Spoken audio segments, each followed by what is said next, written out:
Welcome back. Ramadan day 1 ആണ് ഇന്ന്. അൽഹംദുലില്ലാ നോമ്പ് തുടങ്ങിയിട്ടുണ്ട്. നമുക്കൊരു ഇഫ്താർ സ്നാക്കായാലോ? ഈസി ആയിട്ട് ഉണ്ടാക്കാൻ പറ്റിയ ഒരു ഇഫ്താർ സ്നാക്കാണ് നമ്മളിന്ന് ഉണ്ടാക്കാൻ പോകുന്നത്. എനിക്ക് കുക്കിങ്ങിനെ പറ്റിയിട്ട് വലിയൊരു ഐഡിയ ഇല്ല, പക്ഷേ റമദാൻ ഡേയ്സിലുണ്ടല്ലോ എന്തായാലും സ്നാക്സ് ഒക്കെ പ്രിപ്പയർ ചെയ്യാറുണ്ട്. അതുകൊണ്ട് അത് നിങ്ങളെയും കാണിക്കാമെന്ന് വിചാരിക്കുന്നുണ്ട്. ആദ്യം മിക്സിയുടെ ജാറിലേക്ക് കുറച്ച് തേങ്ങ, പച്ചമുളക്, പിന്നെ മല്ലിയില, കുറച്ച് ഉപ്പ്, ഇതൊക്കെ ചേർത്തിട്ട് നന്നായിട്ടൊന്ന് ക്രഷ് ചെയ്തെടുക്കാം. നന്നായിട്ട് അടിക്കുക ഒന്നും വേണ്ട, വെള്ളമൊന്നും ചേർക്കണ്ട. പിന്നെ ചെറിയൊരു പീസ് ഉള്ളി ഇട്ടിട്ടുണ്ടായിരുന്നു. ഇതൊക്കെ ചേർത്തിട്ട് ഒന്ന് അടിച്ചിട്ട് കൊണ്ടുവരണം. അടിച്ചപ്പോൾ ഇങ്ങനെ ആയിട്ടുണ്ടാവും ഒരു കൺസിസ്റ്റൻസി, ഒന്ന് ചതച്ചതുപോലെ ചട്നി പോലെ ആയിട്ടുണ്ടാവും. ഇങ്ങനെയാണ് വേണ്ടത്.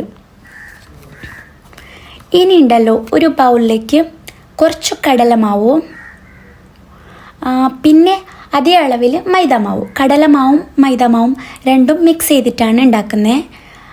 അത്രയും മൈദാമാവും ആഡ് ചെയ്യുന്നുണ്ട്. പിന്നെ കുറച്ച് മഞ്ഞൾപ്പൊടിയും ആഡ് ചെയ്യുന്നുണ്ട്, ഒരു കളറൊക്കെ കിട്ടാൻ വേണ്ടിയിട്ട്. പിന്നെ ഏതെങ്കിലും മസാല പൗഡർ, അത് നിങ്ങൾക്ക് ഇഷ്ടമുള്ള ഏത് മസാല പൗഡർ വേണമെങ്കിൽ ആഡ് ചെയ്യാം. ഞാനിവിടെ കുറച്ച് ബിരിയാണി മസാലയാണ് ആഡ് ചെയ്യുന്നത്, അതും ആഡ് ചെയ്തിട്ടുണ്ട്.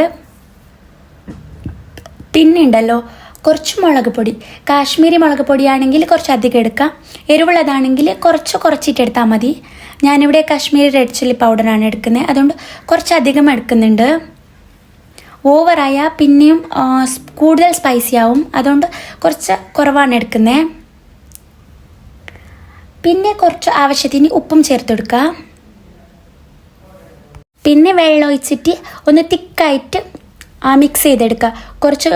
കുറച്ച് വെള്ളം ചേർത്താൽ മതി കേട്ടോ. കൂടുതൽ വെള്ളം ചേർക്കുമ്പോൾ അത് ലൂസായി പോവും. ലൂസായാലുണ്ടല്ലോ ഇത് ഇട്ട് പൊരിക്കുന്ന ടൈമിൽ എണ്ണയിൽ പൊട്ടിത്തെറിക്കാനുള്ള ചാൻസസ് കൂടുതലാണ്. എഗ്ഗ് കൊണ്ടല്ലേ ഈ റെസിപ്പി ഉണ്ടാക്കുന്നത്, അതുകൊണ്ട് വെള്ളം ചേർക്കുമ്പോൾ സൂക്ഷിച്ചിട്ട് കുറച്ച് ചേർത്തിട്ട് നല്ല കട്ടിയുള്ളൊരു ബാറ്ററാക്കി റെഡിയാക്കി വെക്കണം. മിക്സ് ചെയ്തെടുക്കുമ്പോണ്ടല്ലോ കട്ടകളൊന്നും ഇല്ലാണ്ട് ക്ലിയർ ആയിട്ട് പെർഫെക്റ്റ് ആയിട്ട് മിക്സ് ആക്കി കൊടുക്കണം. കട്ടകളൊന്നും പാടില്ല കേട്ടോ. നന്നായിട്ട് മിക്സ് ആക്കുമ്പോൾ അത് കറക്റ്റായിട്ട് മിക്സായി കിട്ടിക്കോളും. ഉപ്പ് ഇതൊക്കെ ഈ ടൈമിൽ നോക്കിയിട്ട് ചേർത്ത് കൊടുക്കാവുന്നതാണ്. ഞാൻ കുറേശ്ശെ വെള്ളം ചേർത്തിട്ടാണ് മിക്സ് ചെയ്തെടുക്കുന്നത്. ഒരുമിച്ച് വെള്ളം ചേർക്കുകയാണെങ്കിൽ അത് എന്തായാലും ലൂസായി പോവും. ഇപ്പം നന്നായിട്ട് മിക്സാക്കി കൊടുക്കുന്നുണ്ട്. പിന്നെ ഉണ്ടല്ലോ ഇഫ്താർ ആയക്കൊണ്ട് എന്തെങ്കിലും സ്നാക്ക് ഉണ്ടാക്കണം. അപ്പോൾ ഞാനെപ്പോഴും പ്രിഫർ ചെയ്യുന്ന ഈസി ആയിട്ടുള്ള ഏതെങ്കിലും സ്നാക്സാണ്. കുറേ ഹാർഡ് വർക്ക് ചെയ്തിട്ടൊന്നും ഉണ്ടാക്കാൻ മൂഡ് ഉണ്ടാവില്ല നോമ്പ് ടൈമിൽ. അതുകൊണ്ട് ഈസി ആയിട്ട് എന്തുണ്ടാക്കാൻ പറ്റും അതാണ് ഉണ്ടാക്കുന്നത്. ഈ മുട്ട ചമ്മന്തി ആകുമ്പോൾ അത് ഈസി ആയിട്ട് ഉണ്ടാക്കാനും പറ്റും, ടേസ്റ്റും ഉണ്ടാവും. അതുകൊണ്ട് മുട്ട ചമ്മന്തി ഉണ്ടാക്കാമെന്ന് വിചാരിക്കുന്നുണ്ട്. ഇപ്പോൾ പെർഫെക്റ്റായിട്ട് മിക്സായി കിട്ടിയിട്ടുണ്ട്. ഇപ്പോൾ കണ്ടില്ലേ, ഈ ഒരു കൺസിസ്റ്റൻസിയിലാണ് മാവ് വേണ്ടത്. ഇപ്പോൾ റെഡി ആയിട്ടുണ്ട്. ഇനിയിപ്പോൾ മുട്ട എടുത്തിട്ട് അതിനെ 2ആയിട്ട് മുറിക്കുക. ഞാൻ എല്ലാ മുട്ടകളും ഇങ്ങനെ 2ആയിട്ട് കട്ട് ചെയ്ത് വെച്ചിട്ടുണ്ട്. പിന്നെ ഈ യെല്ലോ ഭാഗമില്ലേ, മഞ്ഞ ഭാഗം ഈ ഒരു ചട്നിയില്ലേ, ഓൾറെഡി നമ്മൾ പ്രിപ്പയർ ചെയ്ത് വെച്ചിട്ടുള്ള ചട്നിയിലേക്ക് മിക്സ് ആക്കി കൊടുക്കുകയാണ്. എടുക്കുമ്പോണ്ടല്ലോ ഈ യെല്ലോ ഭാഗം വൈറ്റിൽ നിന്ന് എടുക്കുമ്പോൾ നമ്മൾ സൂക്ഷിച്ചിട്ട് വേണം എടുക്കാൻ വേണ്ടിയിട്ട്. ഇല്ലെങ്കിൽ ഈ വൈറ്റ് ഭാഗമൊക്കെ പൊടിഞ്ഞു പോകും.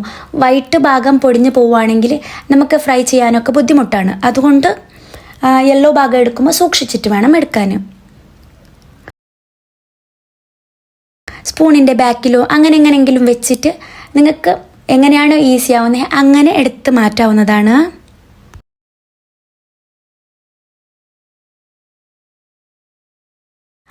എനിക്ക് ഈ ഒരു റെസിപ്പിയിൽ കുറച്ചെങ്കിലും ഹാർഡായിട്ട് തോന്നിയത് ഈ ഒരു ഭാഗം മാത്രമാണ്.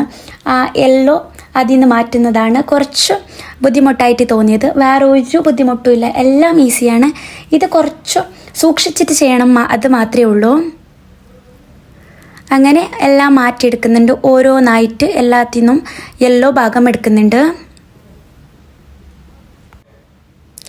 ഇപ്പോൾ ഈ യെല്ലോവും ഓൾറെഡി പ്രിപ്പയർ ചെയ്ത് വെച്ചിരിക്കുന്ന ചട്നിയില്ലേ, ഇത് രണ്ടും തമ്മിൽ നന്നായിട്ട് മിക്സ് ആക്കാണ്. പെർഫെക്റ്റായിട്ട് മിക്സ് ആക്കി കൊടുക്കുകയാണ്. ഇത് മിക്സാക്കിയിട്ട് അങ്ങനെ തന്നെ കഴിക്കുമ്പോൾ ഉപ്പും മുളകും അതൊക്കെ നമുക്ക് നോക്കിയിട്ട് ബാലൻസ് ചെയ്ത് കൊടുക്കാവുന്നതാണ്. അതിന് ശേഷം ഉണ്ടല്ലോ ഈ മുട്ടയുടെ വൈറ്റ് പാർട്ടില്ലേ അതിലേക്ക് എല്ലാം ഈ ചട്നീനെ അമർത്തി നന്നായിട്ട് ഫില്ല് ചെയ്ത് കൊടുക്കുകയാണ്. പെർഫെക്റ്റായിട്ട് ഫില്ല് ചെയ്ത് കൊടുക്കണം. കുറച്ച് ടൈറ്റായിട്ട് ഫില്ല് ചെയ്ത് കൊടുത്താൽ മതി കേട്ടോ.